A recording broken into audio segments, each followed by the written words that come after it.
How to block Netflix users. Hey everybody, welcome back to our channel. In today's video I'm going to guide you on how you can block Netflix users, so make sure to watch the video till the end.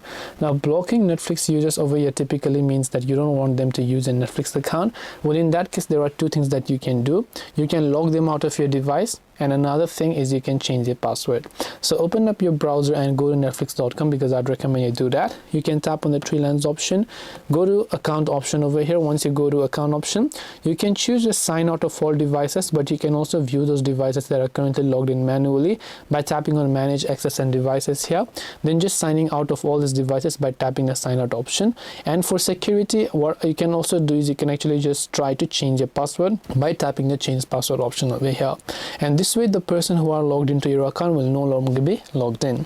So hope this video helped you. If you have got any questions, then feel free to leave them down in the comment section. Thank you for watching till the very end, and see you soon in the next video.